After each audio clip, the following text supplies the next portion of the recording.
এক মন এলেমের জন্য 10 মন হেলেমের দরকার। কেন?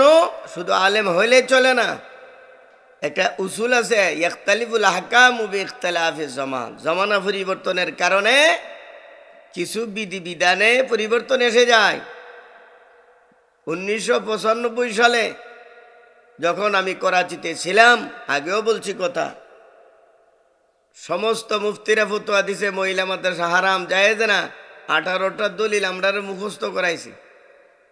কিন্তু এখন দেখে 95 হারাম ফতোয়া দিছে, 99 অনেক অনেক বুজুর্গরা এই মাসলা থেকে ফিরে এসেছেন এবং মহিলা মাদ্রাসার পক্ষে ফতোয়া দেওয়া আরম্ভ করছেন। বাংলাদেশও প্রথম প্রথম হারামের ফতোয়া ছিল, হারামের ফতোয়া ছিল।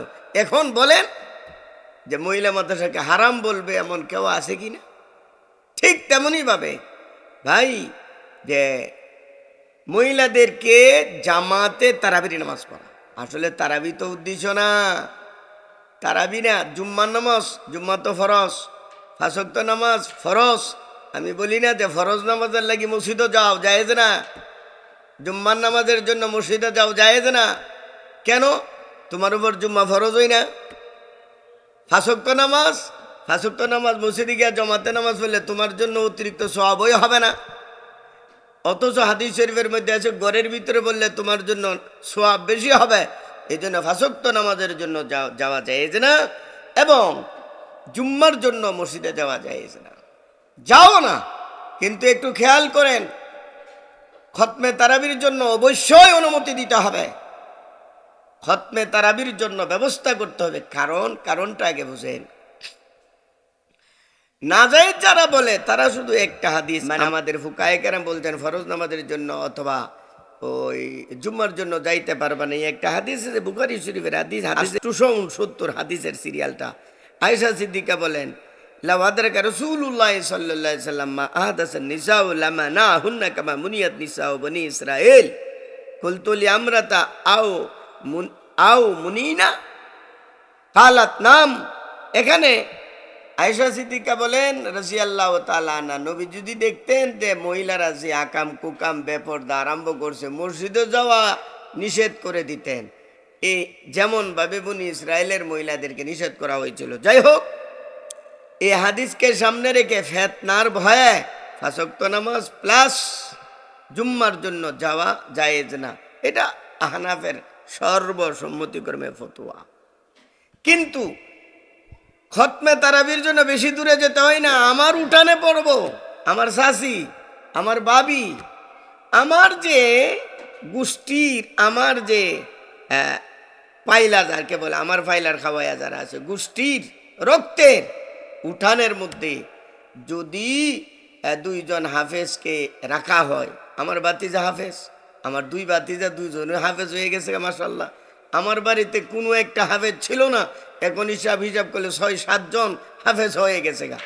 তাহলে এদের কোরআন মুখস্থ রাখার জন্য খতমে তারাবি আবশ্যক। ইন্না নাহনু নাযালনা যিকরা ওয়া ইন্না লাহু লাহাফিজুন। হাফেজ সাহেবের মাধ্যমে কোরআন হেফাজত করবেন। এই হাফেজ সাহেব যদি তারাবি না পড়ায় ইয়াদ থাকবে না, থাকবে না, থাকবে না। হাফেজ সাহেবদেরকে জিজ্ঞেস করেন, 5 বছর যদি কেহ কি না করে, খতমে তারাবি না পড়ায়, তাহলে তার ইয়াদ থাকবে না। এক তো হাফেজ সাহেবের ইয়াদ থাকতে হবে। 2 নম্বরে মা বোনেরা যারা আছে, এরা ফিতনার আশঙ্কা থাকলে তো প্রথমেই জায়েজ না, ফিতনার আশঙ্কা থাকলে প্রথমেই জায়েজ না। আর আমরা যেমন আমাদের ঘর বাড়ির মহিলারা যারা আছে, তো একটা খতম দিলে কমপক্ষে 80টা খতম। 80টা কেমনে? 1 এ 10, আর রমজানে হইল 70 গুণ বাড়ায় দেওয়া হয়, তো 10 আর 70 হইল 80।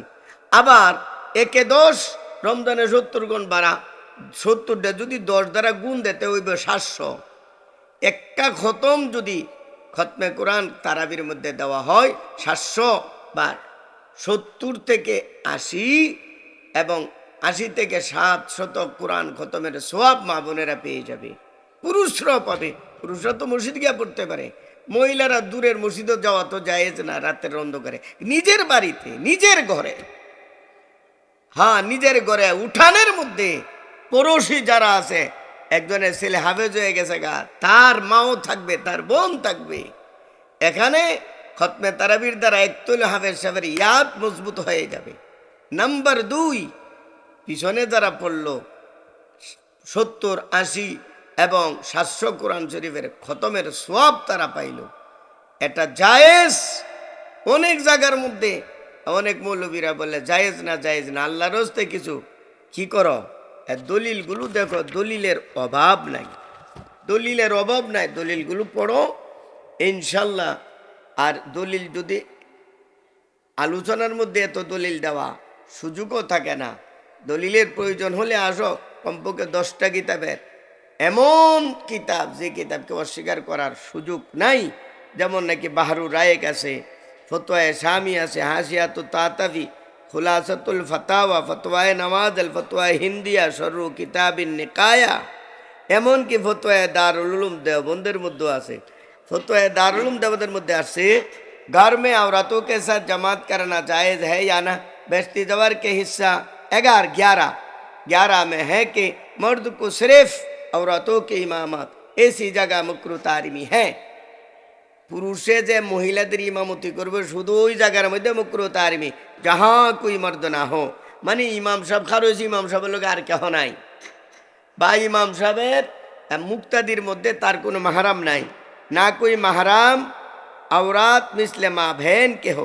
अगर कोई मर्द या महराम औरत हो तो फिर मकरूह नहीं।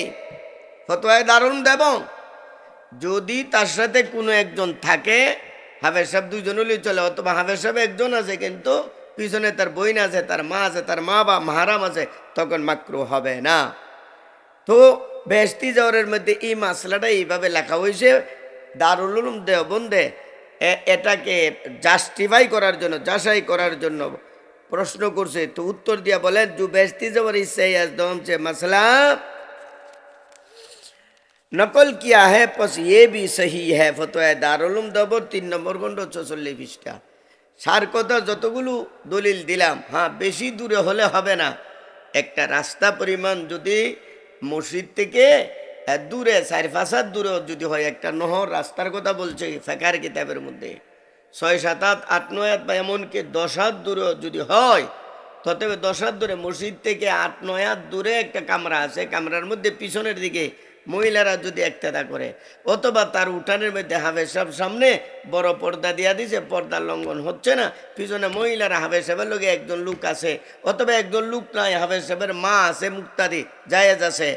উলামায়ে কেরামগণকে বলবো আল্লাহর রাস্তে খামা খানা যাই না বুঝা বাহাদুরি কইরা বন্ধ কইরা এই 60, 70, 80, 90, 100 কোরআন খতমের সওয়াব থেকে এদেরকে বঞ্চিত রাখবেন না। আসসালামু আলাইকুম।